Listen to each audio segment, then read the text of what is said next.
It's time for another Tucson Means Business, where you get to meet the best Tucson entrepreneurs and those leaders in the community with a story to tell. Tucson Means Business. And now your host, Mark Bishop. Yes, and here we go again for another Tucson Means Business.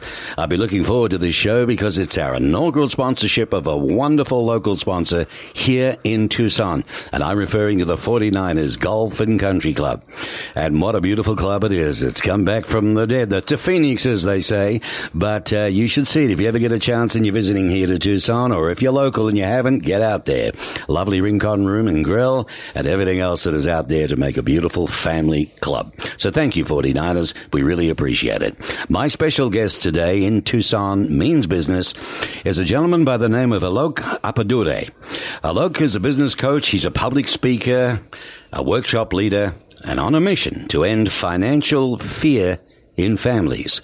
Now, you do this, Alok, by helping parent entrepreneurs acquire clients, close deals, and increase revenue so that they provide their families and have a legacy that matters. So, welcome to Tucson Means Business. Mark, it's an honor to be here. Thank you so much for having me on the show. Thank you. That's exciting. I'm looking forward to finding out in depth how you do what you do. It sounds like a mouthful, to be honest with you. Jeff Hatfield. Hi, Jeff. Hey, thank you. Jeff is branch manager here in Tucson of AAA Landscape. They've been around since Methuselah, haven't they, mate? 44 years this year. That's a long time.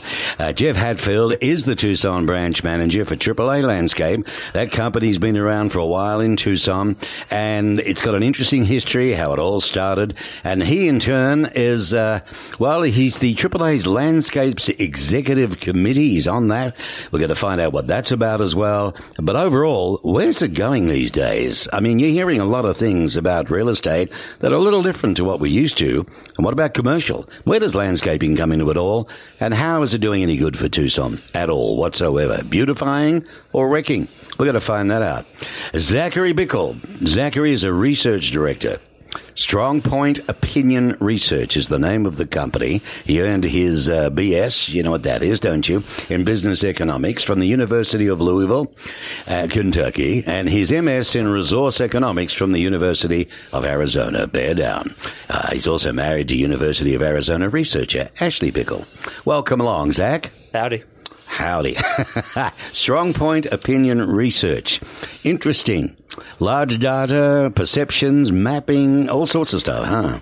Yeah, as much as we can. All right, we're going to come back on that. We're going to kick off the show today with Alok. You're no stranger to helping people, Alok. The former founder of Fed by Threads. It's a Tucson-based clothing company that fed over 500,000 meals to Americans in need. Now, what was the connection from clothing to food? It was an idea that we started long ago that we wanted to sell clothes and connect with the food banks here in Tucson and across the United States to help people in need. So we fed 12 meals through food banks nationwide from every garment that we sold. That's pretty cool, man. I mean, you're to be commended for that. Did you think of that idea? It was. My son's mother and I, Jade Beal, we came up with the idea when we got a letter from the Community Food Bank that rocked us about hunger across the United States. It's unbelievable, isn't it, the statistics? It's pretty sad, really. It was about 45 million Americans face food insecurity. One of the richest countries in the world. It was quite surprising. And beautiful cars, boats, God knows what else, and then there's that going on. And in our hometown, too, huh? Right here in Tucson and in every county in the United States. Unbelievable. Now, your contribution to society has been busy. Look, you've given a TEDx talk. You've been nominated for the Gifted Citizen Award. Was a panelist at the Social Enterprise Summit in Phoenix, Arizona. And you've been, when you found some time, you've built 3 companies. Is that right? In my career, that is correct. Yeah, unbelievable. And a proud father to his son, Sequoia. That's been my biggest accomplishment for humanity, I think, since. Lovely. And your girlfriend, Caitlin. Tell me, please, what is the Gifted Citizen Award? Sure. The Gifted Citizen, and to be clear, I was nominated, didn't win, but the honor of just being nominated is actually one of my biggest accomplishments. Yeah. It's a global award. Good on you, bud. It's a global award that it recognizes what we've given to society. It's based out of Mexico City, and it really it's for people that have made major contributions in social impact to attempt to alleviate either hunger, education, health, and various other forms of inequality and beyond. Now, I also mentioned in that paragraph that you were a panelist on the Social Enterprise Summit. Okay. I'd appreciate if you'd share that with us. That was so fun. That was an event up in Phoenix, and the keynote speaker was one of the founders of Patagonia, the clothing company. And so for me, particularly, given my interest in the fashion space and the role that clothing plays in our world, it was an honor to be involved with that. So the Social Enterprise Summit was a summit that informed people in the Arizona region about how business can be a vehicle of social change and how business can uplift people's lives. So that's been my entire career, has been using business to make a positive impact. So it was a real honor to be there. You're ahead of the game. We have a very popular podcast on the BRX network here in Tucson with my clients being Conscious Capitalism. Wonderful. And they are gathering enormous momentum at the moment in what they're doing. And I think you were ahead before them. I think you're ahead of the game. Well, there's been a long history of this. I'm merely one participant in that. I know. It's unbelievable. Our second guest is Jeff Hatfield. I introduced you before. He's the regional branch manager in Tucson for AAA Landscaping. So do tell me, what is AAA's Landscapes Executive Committee all about, Jeff, and who's in that? Well, I appreciate getting to follow you after all that. So, the executive committee, we meet once a month. It's the CEO, CFO, vice president, president, director, chief director of operations, and the branch manager out of Texas and Tucson. And we meet monthly and look at the health of the company. Address concerns. Usually all of our number one concerns are what's going on with our employees. So that's basically what the executive committee is. And then we also, each executive committee member is part of a strategic planning focus group. And what about safety and water elimination, workforce development? Does all that stuff also come into that? Yeah, absolutely. That's one of the things about the industry is, you have a stigma that, we're out there digging trenches every day, and we have a wide variety of careers. So it can be anywhere from safety to water managers, agronomists. There's a whole variety of career paths in the landscape industry. Yeah, interesting. Now, is Arizona certified landscape professional? This is you. Jeff is in Arizona, certified landscape professional. Has a certification in sustainable landscape management and is certified by the Arizona Department of Agriculture, the Office of Pest Management, and he's a graduate of the Greater Tucson Leadership Class of 2018. Boy, well, that sounds heavy, mate. So let's start from the beginning. How important is it to be certified? To be a landscaper. Yeah, I mean, we put a lot of focus on our education, because, there are certain ways to do things and there's a certain way not to do things, for plant health and maturity. And so, as far as the certification for a landscape professional in Arizona, it's a 10-month course. It's got 10 different subjects. It can go from irrigation to tree pruning, planting, sod laying, annuals. So there's a 10-month course. There's a class every month. And then you take a test. And, back in the day when I did it, we had to go out in the field and actually lay sod and plant trees. These days, they take a class and then it's an online test. That's it? Yeah. So there's a lot of mentoring that has to go on with some of us guys have been around for a while to teach these guys, how to actually get your hands in the ground and make it happen. Well, I think the certification is important. You can't have every Tom, Dick, and Harry standing up saying, I can be a landscaper, right? That's right. Mind you, they do, right? Yeah. And this is what you're up against in the industry. Well, that's right. And that's why we focus on not only educating our own people, but our clients and the public on proper pruning techniques and when to do things and what not to do things. And the sustainability side is big. Using native plants, low water use, right, low maintenance. That's become a big thing now, hasn't it? I think people are more alert and aware than they've ever been before in reference to plants in Arizona.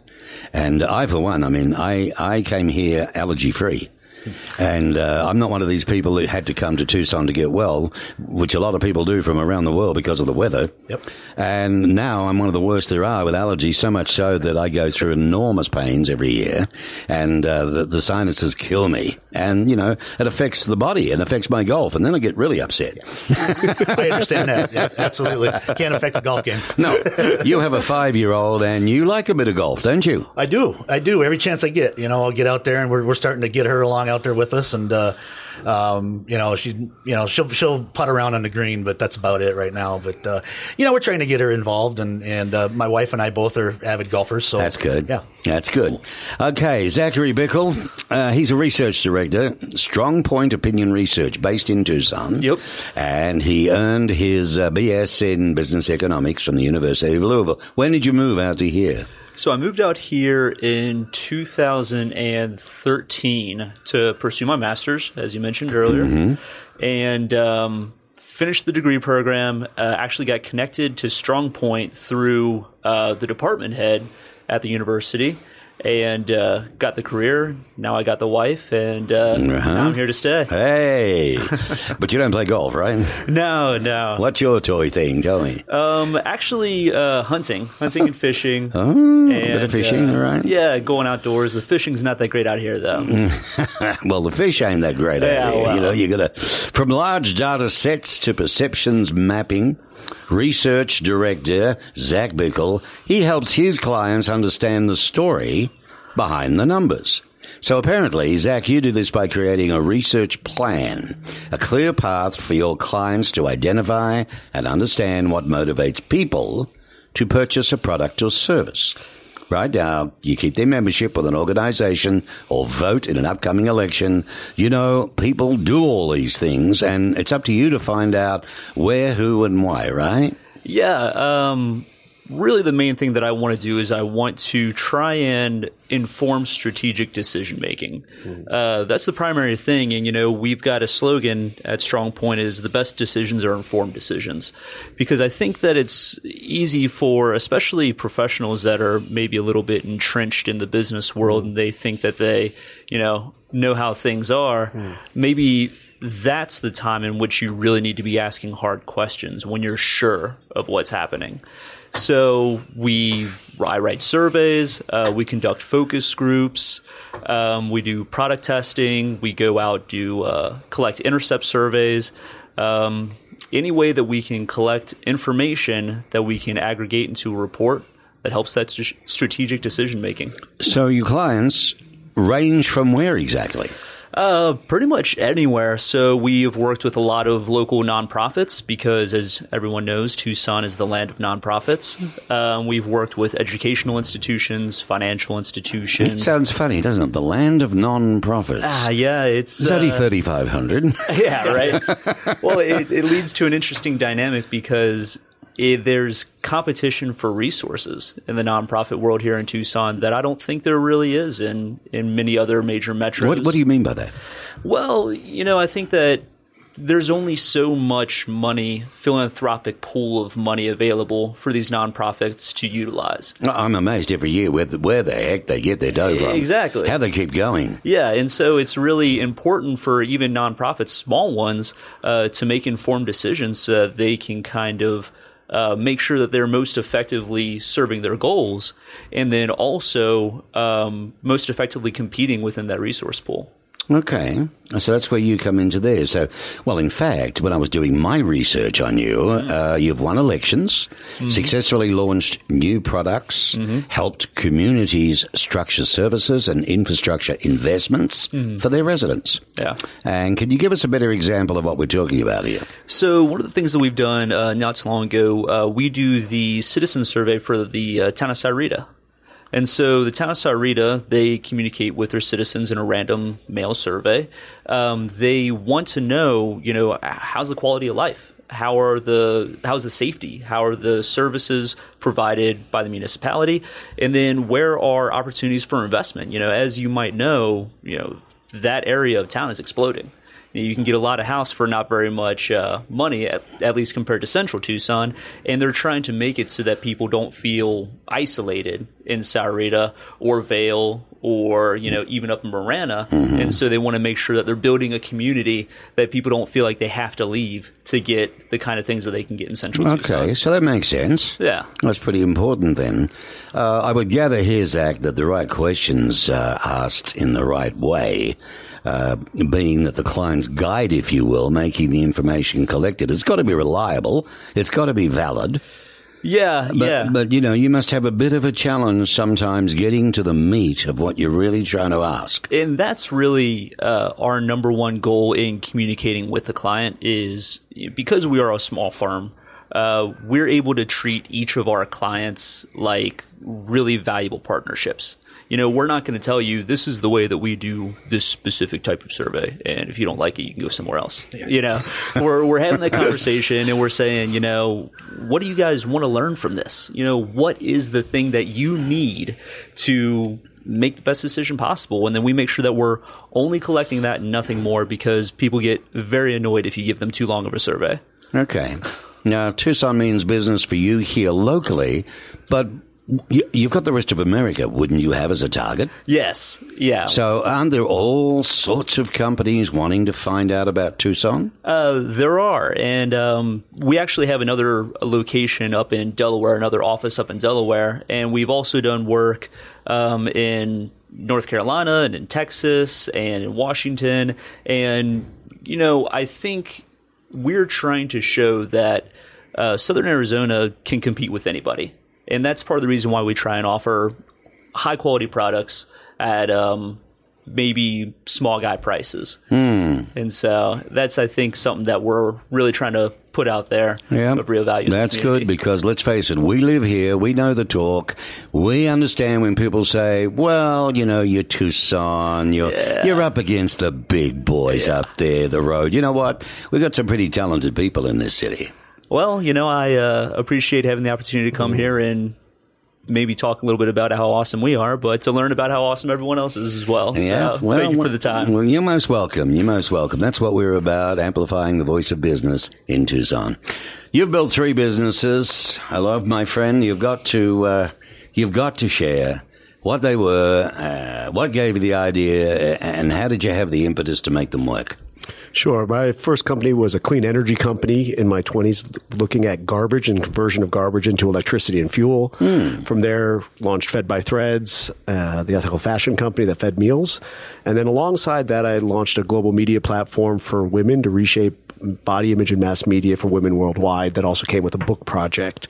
And that was a really touching experience. I was going to say, man, challenging, I would imagine. Let's go into depth with that one a little bit, because, you've got to be careful along those lines, right? Sure. It's a touch and go topic. Sure. Yeah. My son's mother is a global photographer of women. And so I was the project backbone behind the book. So she got to front it. Okay. And I was the muscle behind the scenes to, deal with, fundraising and all the pieces of the puzzle that actually bring the project to life. How did you, how did you go about your own fundraising in those days? Well, in those days, we actually crowdsourced the book and we had a massive book that went viral. And what's that one called? That book was called The Bodies of Mothers, actually. The Bodies of Mothers. Yep. Okay. And can we still go it on Amazon or something? Amazingly, it's actually sold out, and it's now sold for, I don't know, $100 to $200 a book or something on the secondary market. It's a really wild experience, and it got covered by the Today Show and numerous other media platforms around the world, and it's one of the most amazing experiences, and really informed a lot of what I'm doing today. Okay, that's interesting, which we're going to get onto well and truly. Well, let's start on that. Your current business, it seems like quite a challenge. You provide sales and client acquisition coaching for parent entrepreneurs. All right, now, when I first looked at that, I thought, all right, we're talking about married couples who want to do a business, a startup, and they're little entrepreneurs, but they need all this other training.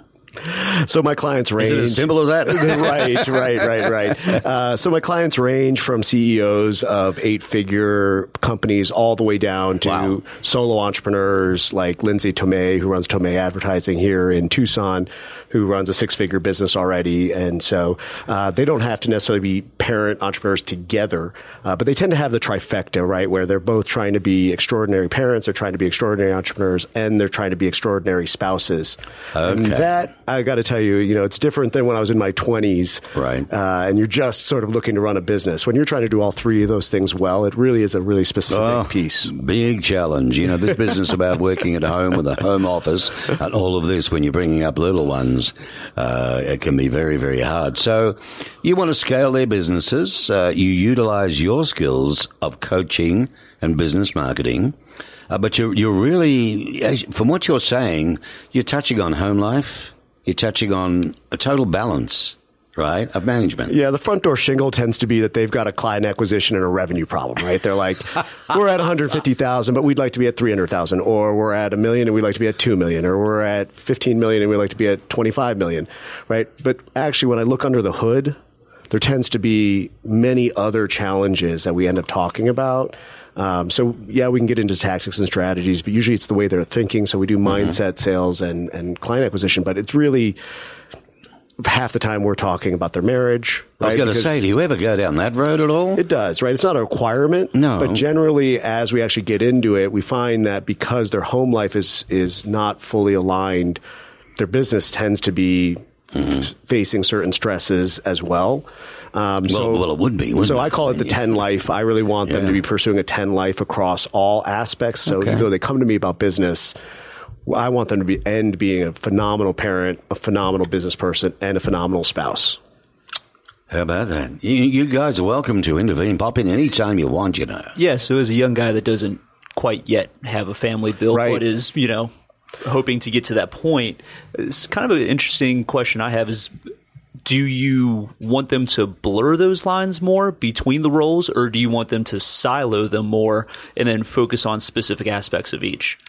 Fantastic.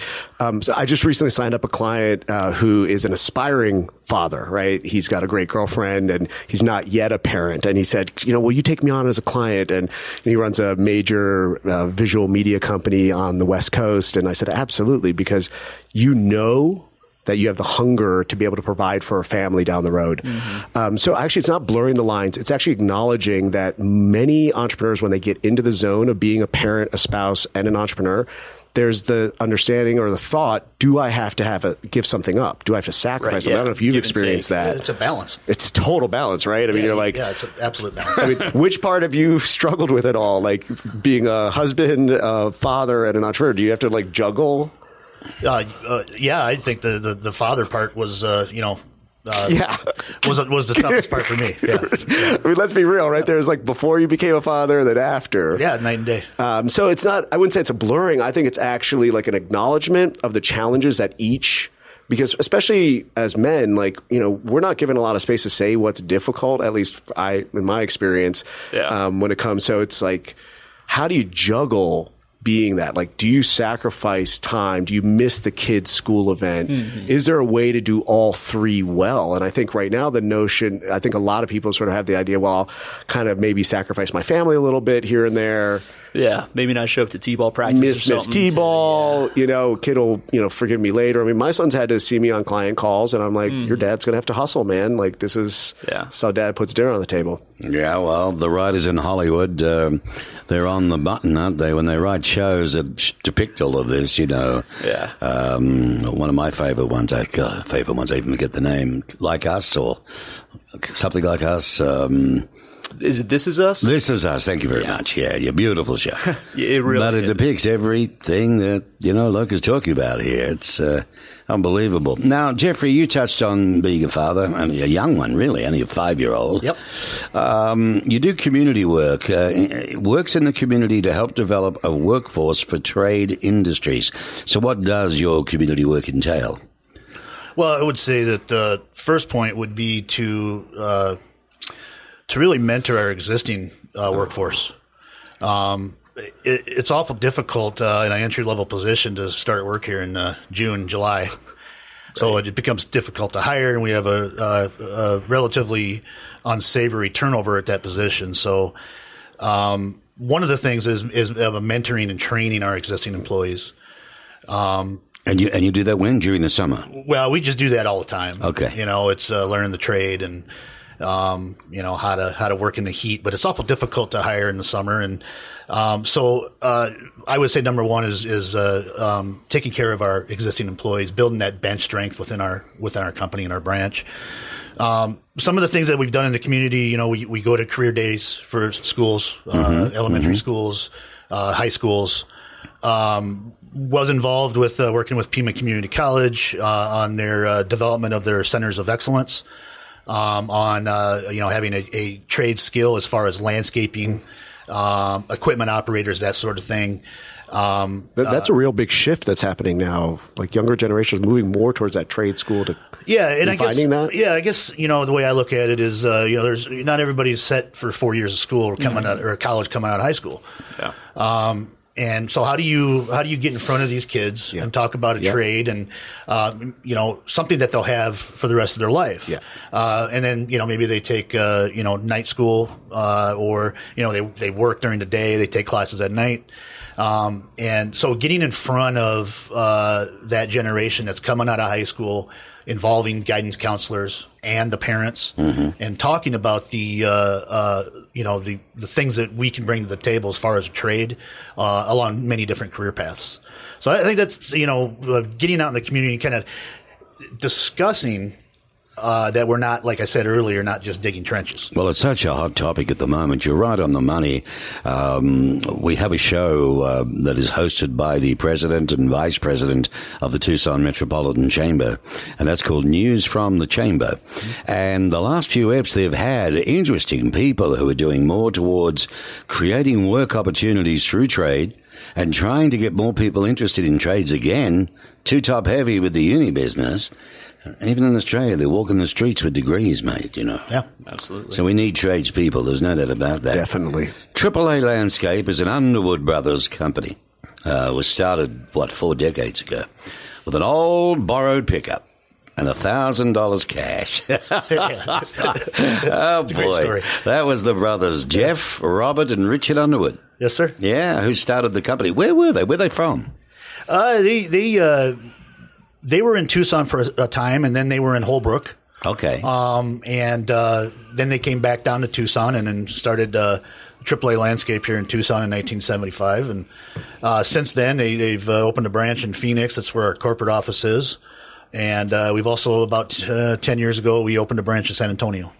When we talk about Tucson means business, local businesses giving the service, the attitude, and everything they can to build good businesses in Tucson. You just mentioned your corporate office is Phoenix. Yes. How has that affected AAA down here? Well, Richard Underwood is a big U of A fan, and Bob is an ASU fan. So there's been a lot of ASU? ASU. Oh, okay. Yeah, ASU. Yeah. Sorry. Absolutely right. So, I've been with the company for 12 years, and, there's been that camaraderie going back and forth ever since. So, I think the camaraderie that we have with our other branches helps bring a lot to the table to all of us. Never stop learning. We always are looking to always keep learning. So we have hundreds and hundreds of years of experience in our different offices that we rely on. And I think that's an added positive for the branch in Tucson.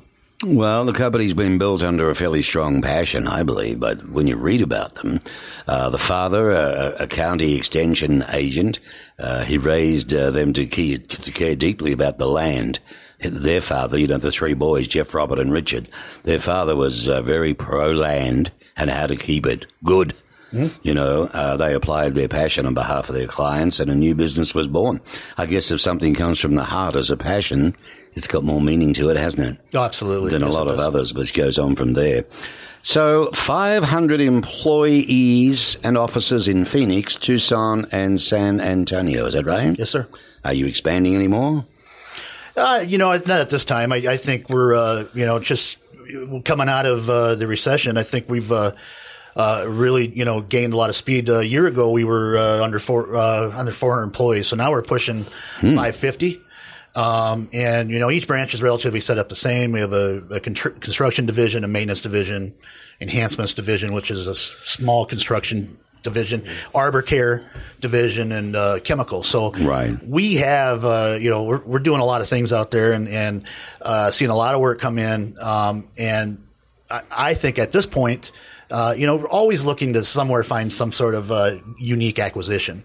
But at this point, I think we're solid. And what are we talking? Expansion? You mean acquisition? Yeah. I think looking to acquire maybe other smaller companies in key market areas would be something that I think the ownership would look at. Right. Okay. Now, just one last thing I wanted to ask you here on this reference to what you do in diversity.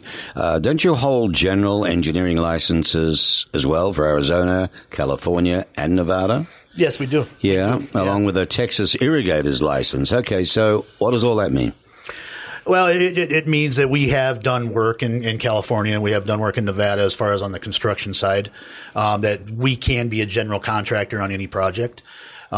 We currently are not in California doing any work, or Nevada at this point, or Oklahoma. But we do hold general contractors licenses in those states. And if the opportunity arises that, we're set up to hit the ball. Right. Well, you do have a pretty good reputation. When you read about you, all different sorts of things bob up, but you are known for excellent working relationships with clients.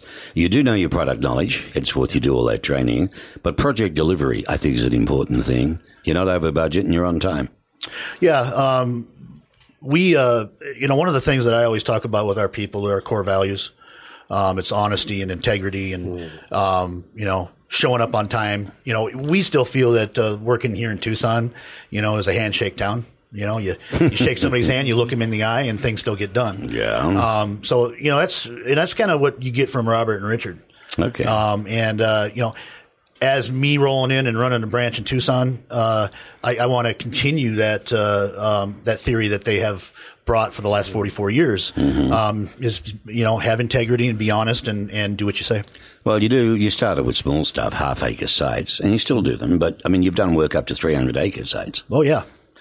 Yeah, we were shovels in the ground down in Sahuarita, 20 years ago. Rancho Vistoso had a heavy hand in that here in Tucson, and many other areas in town that we just got done working at the University of Arizona practice field for the football team. So, okay. All sizes. There you go. AAA.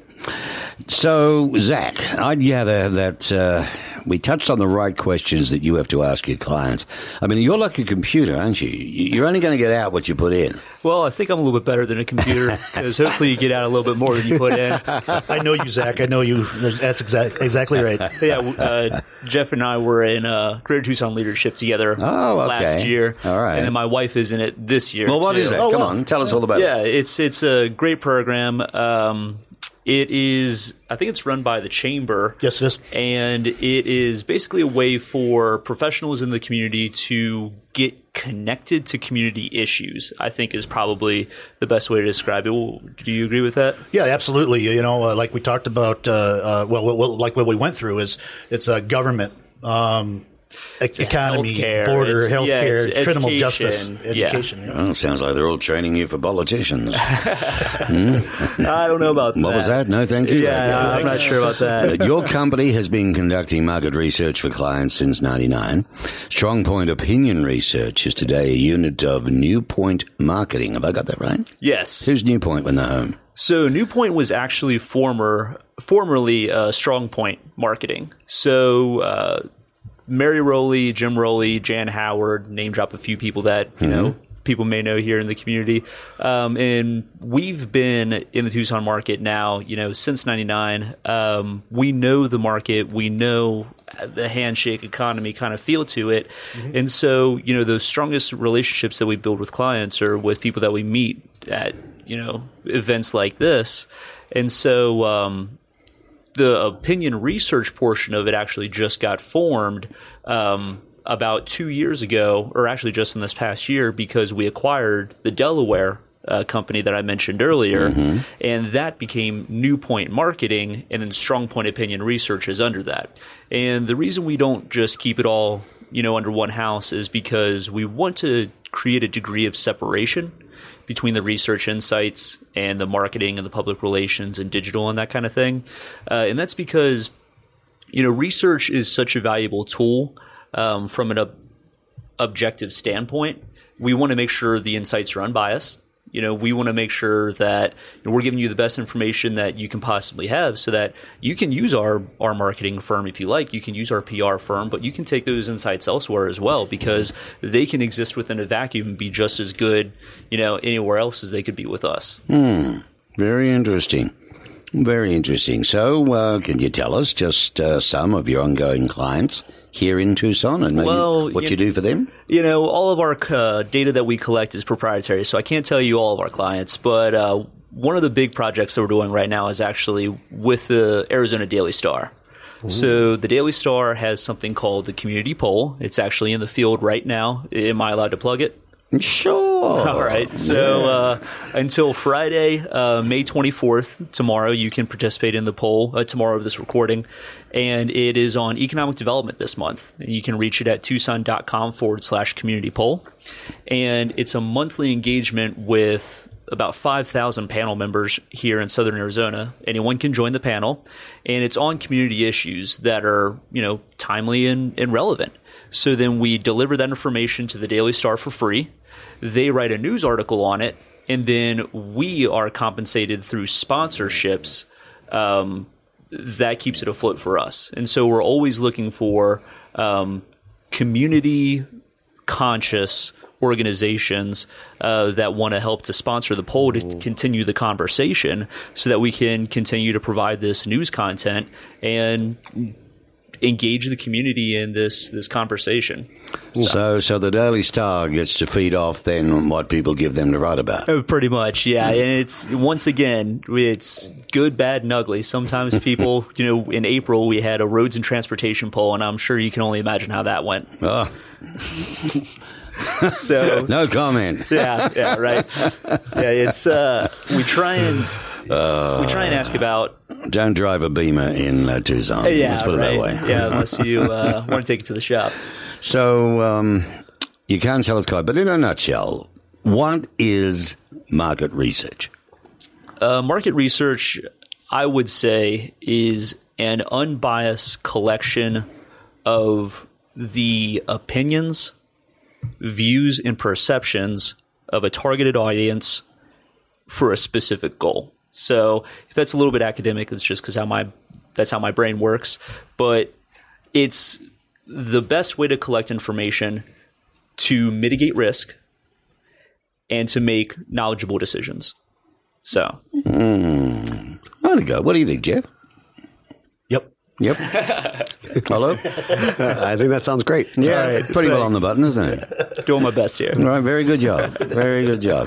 Due for a promotion. It certainly sounds expensive to not follow the outcomes there. Exactly. Very expensive. Yeah. You're with Tucson Means Business with your host, Mark Bishop.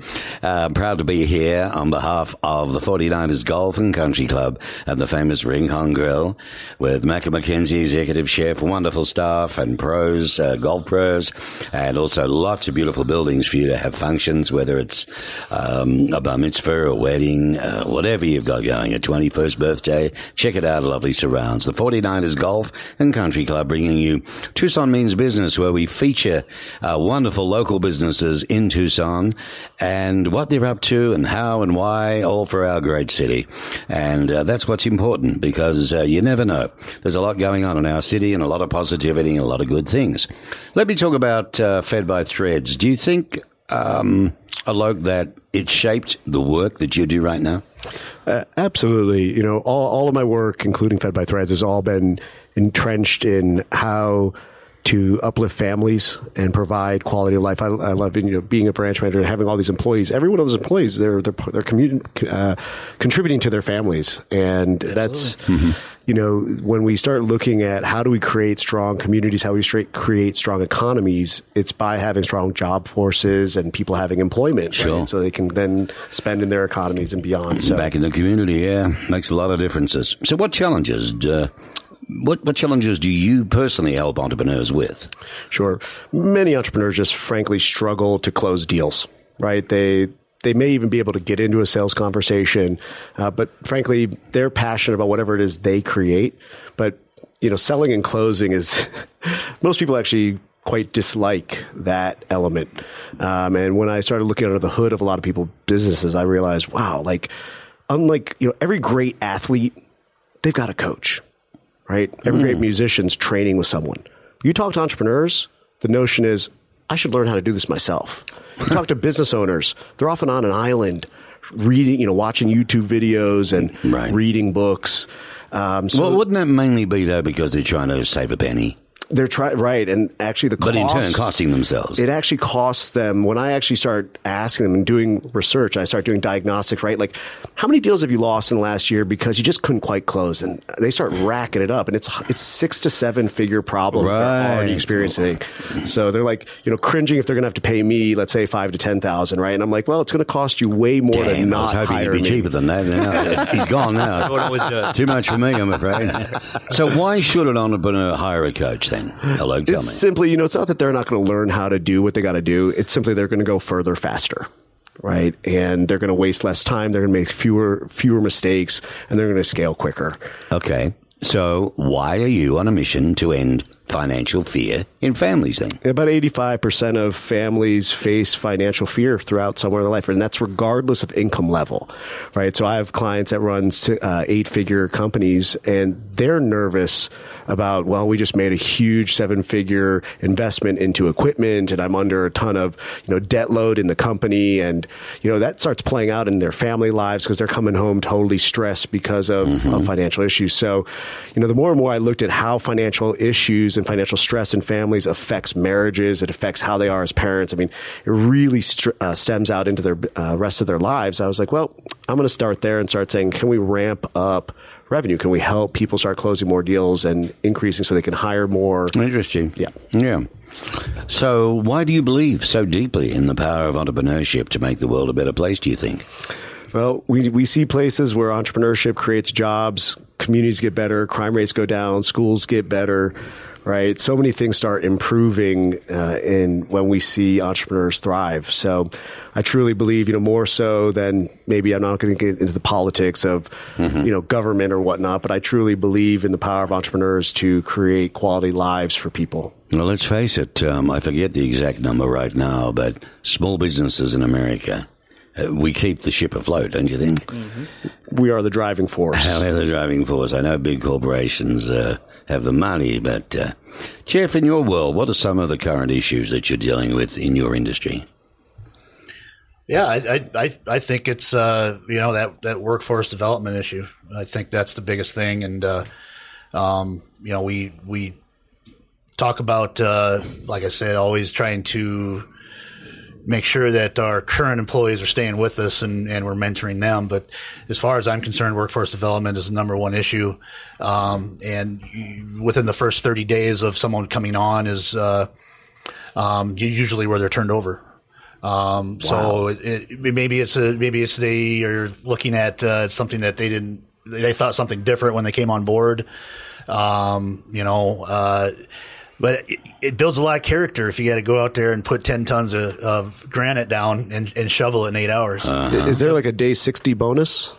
We do a 90-day. A 90-day, yep. Yep. A 90-day bonus. It can be 60. It depends on how they perform. I mean, I look at it as that 60, 90 days is their job interview.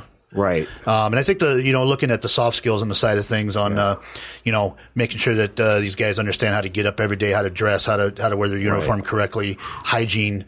Those are some big things, and it's unfortunate a lot of times that some of these younger kids that are coming in aren't necessarily privy to all that. So the soft skills on that side of training and mentoring is a big issue.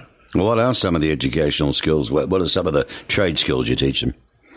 Well, it's proper pruning techniques, and it depends on where they go. We kind of, when we have somebody come in, we ask them. Most everybody says I've done a little bit of yard work. Okay. So, but what do you like to do? Because we have a wide variety of careers. So, we kind of pinpoint what they're looking at. So, if they want to climb trees, we push them to get their arborist certification and their tree climber certifications.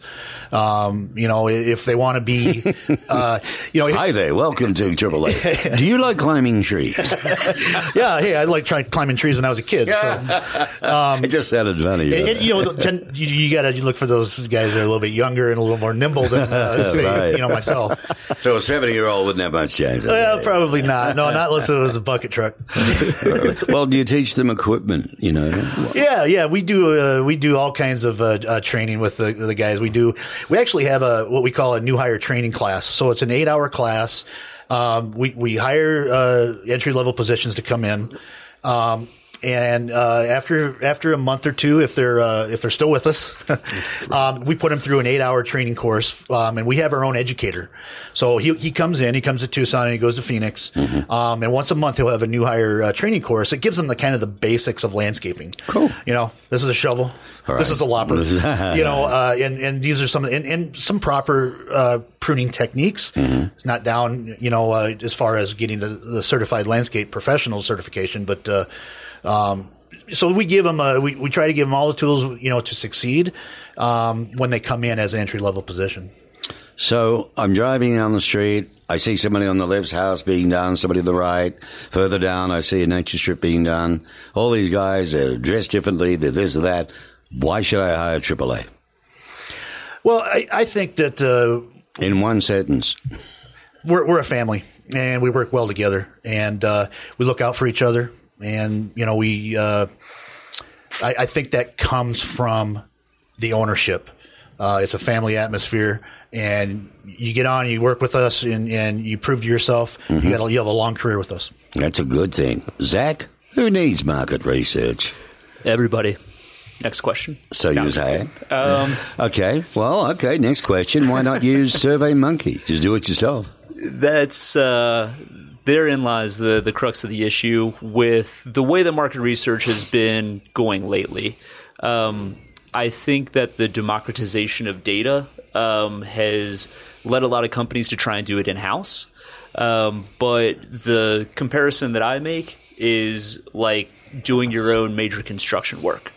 Imagine if you laid your own foundation and you built your own walls and you insulated it and you thought you did everything by the book, but you didn't have a contractor come in and look at it, and you didn't have a building inspector to come in and look at it, and then 6 months, a year down the road, you get a crack in your foundation, or you have an electrical malfunction. Mm-hmm. I think that there are organizations that do what they think is quality research, and then they realize that they've been woefully ill-informed when it's already too late. So what makes good research? I mean, how do you evaluate it? So I think what makes good research is, first of all, that it's unbiased, which is really difficult for an individual to do that's already within a given organization. It's really hard to step out of that role that you have or that view that you have of a place you're already at and say, objectively, what are the things that we need to know? But I think a great way to evaluate it is with kind of what are the ways in which you feel confident moving forward once you have that final research report in your hand. Okay. If you have that research report in your hand and you can't make heads or tails of it and they're telling you to go 3 different directions at once, then mm-hmm. that's not good research. Mm-hmm. But if you get that research report in your hand and it tells a story and you can easily understand what the next steps are, I think that you can feel pretty good that you've got something that's worth it. Okay, so look, from your angle now as a coach, I mean, he's talking like, to me, you can't really do anything without it if you want to do something properly. So in market research, I mean, is it an option for small businesses? Well, I think everybody's trying to take a thumb on the pulse somehow, right? Yeah.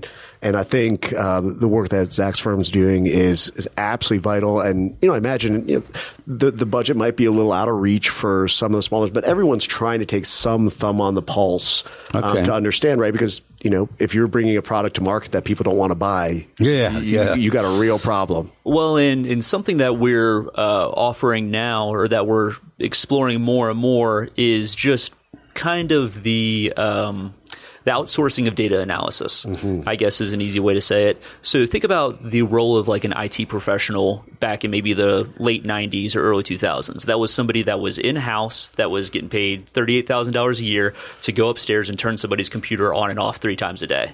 Well, now companies are realizing you don't have to get somebody full-time to do that for you. You can contract with an IT organization that comes in once a week, once a month, whenever you have issues. Right. Well, that's the kind of service that we want to start offering to small businesses here in the Southern Arizona area, so that we can provide high-quality data analysis that is accessible for small companies when they need it. And so, how can small companies utilize big data? Well, I think that's a great question for the individuals within the organization that know how data is collected. So there's all kinds of different things, like there's website traffic, there's social media chatter, there's transactional data. That is all information that you can use in an analytical setting to provide real insights into the knowledge of your institution. It's a compass. Yeah, I mean, for landscaping organizations, for entrepreneurs, we're amassing this data, and I think that that's why we call it the information age instead of the insights age. Okay. Which really, that's what it should be. Right. So why Strong Point? Opinion research. I mean, there are others. There are others, but I think I touched on, the main reasons kind of throughout the course of this conversation, and so I'll wrap them up nicely. Number one, all of our clients are our partners. We're a small business just like you, and we want to truly invest in understanding what the most valuable insights are for you, and nothing more and nothing less. But also, we're here to work with you. We're not going to give you a $20,000 project that you can't afford and say, you know what, take it or leave it. We got more important things to do.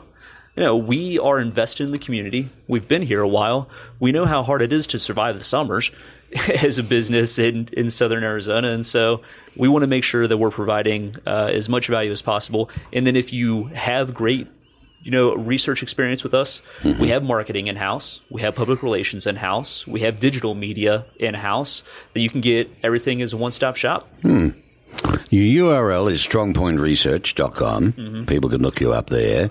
Just share with me here in closing, if you wouldn't mind, your other social media contact points that you'd like.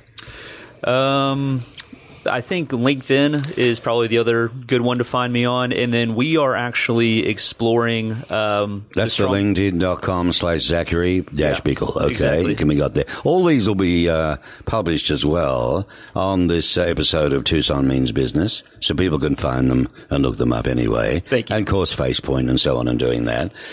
With you, Jeffrey, coming back the other way, your organizational website is AAAlandscape.com. Yep. And your URL, well, there's all of that there. So you got 1, 2, 3, 4, 5. They'll all be there, published as well, ladies and gentlemen. There's nothing worse than trying to read all this type of stuff out. You're not going to write it down anyway. Thank you. You know what I mean?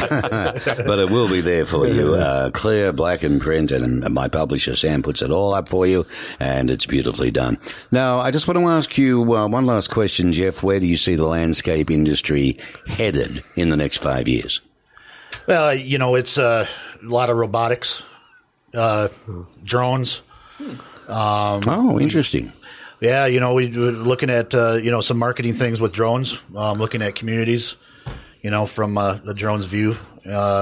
We can also look at tree health. We can actually map out quantifications as far as acreages, look for stressing areas on turf areas. Okay. So drones, we have been looking at robotics. I know one thing that's really we've been pushing at AAA is the battery operated equipment. Up until the past few years, that the battery life just wasn't handling it. But it's we're also trying to be stewards of the earth and remove the carbon monoxides and the fuel and the 2-cycle mix and getting away from all that. So conscious cleanliness, my friend. Yeah. With the technology coming along with the battery operated equipment, they become lighter, they last longer. Okay, that's some of the things that I see definitely coming down the pike. And what's your favorite part of your industry, would you say? Well, I got in it because I love being outside. You're an outdoor man. Yeah. I like working with my hands, and I'm not out there anymore because I'd melt. But I did put my time in there, and I coming from the field, I understand what the guys go through every day. So I know exactly where they're coming from. Well, it's interesting to say the least, but I think it's a wonderful trade. You could travel anywhere in the world if you know what you're doing in your industry. What successes could you let anything out in Tucson? Look, can you share anything at all with clients here, or do you want to not mention their names or anything? Sure, yeah. I'm having Lindsay Tomei, as I mentioned, with Tomei Advertising. She's doing phenomenal. I'm working with Seth Pepper. He's a high-performance coach for CEOs. I work with Kate's Magic, which has been here 16 years. It's an essential oil company downtown. Oh, okay. And then my clients are all over the world. They're across the United States and Australia, India, Europe, and beyond. You do? An Aussie too, huh? I have an Aussie. Yeah. Marco Tessi. He's amazing. Really? He's actually an Italian, but he's based in Sydney. Based in Sydney. Yep. He's a breath and movement coach. And a breath and movement. That sounds unique, doesn't it? Yeah. So many coaches today out there. But I tell you what, I have a respect now that I never had before, why people need coaches. It's not a fallacy. It's a real thing in business today. It's like your right arm, I guess. I know guys that get up at 4 and 5 in the morning and take calls from coaches across the country and sit around. Yeah, and I try to blend coaching and consulting, right? So coaching is kind of a lot of question asking, and then consulting is what are your next steps and strategy to actually scale. Mm-hmm. Your website is www.alok.life. And there's all this other jazz as well, which is going to be going on. Publish can do it. One last question. Why is your son, do you think, such a motivating factor in your life? Yeah, his birth just completely transformed my entire life, and it sort of hits that DNA level where you become a ferocious provider. I don't know if that happens for everyone. I don't know if that happened for you, Jeff, but it just transformed and motivated me to want to touch lives around the world. Unbelievable. You're very honest, and I appreciate that. You've all been terrific guests. Pleasure to be here. Thank you. Zachary J. Bickle, he's with Strong Point Research. He's the research director. And should you be thinking that, gee, I wonder if my invention would ever sell anyway, who'd want it? Strong Point Opinion Research. And do you do those wonderful things in a room where people look at products and say, and they vote on it and all of that? Focus point, isn't it? Focus groups, yeah. Focus groups, yeah. They're funny. They can be funny. They're very funny. Good on you, Zach. Fantastic. And Jeff Hatfield, he's the manager for Tucson, or the Tucson branch manager for AAA Landscape. The company has been around for a long time, and he shared with us what's going on in that world these days. Thanks, Jeff, for coming in. Appreciate it. Thank you for having me. And last but not least, of course, Alok Apadure. One question to each of you, and we'll close. If you were to go back now and start all over again, what would you change career-wise, or that you didn't do that you think you should have done earlier? And I'll start with you, Jeff. There you go. I would say probably nothing. I think, I believe in we make our own decisions, and it sets us on the path that we're on. And I'm very happy with where I'm at, and I wouldn't change it. I wouldn't change a thing. All right. Jeff Hatfield and Zach Bickle. I think I would have created more exposure through social media and through avenues such as this. So no better time than the present. Okay. That's good. That's good. And for you, my friend? I would have shed ego and embarrassment early on and gained access to high-level mentors who could have really accelerated my own growth earlier in my career. And your last bit of advice to anybody listening as a young entrepreneur, what would you suggest now? Don't stay on the entrepreneurial island. Make sure you are surrounded by high-level mentors who can drive you. And for you, Jeff, your advice? On just a career? On being young and maybe not sure what to do, and maybe, do I work outside? Do I work indoors? Yeah, I think, if you're not going to go to, a 4-year school, then learn a trade. Very good idea. And Zach? The best decisions are informed decisions. Strong Point Opinion Research.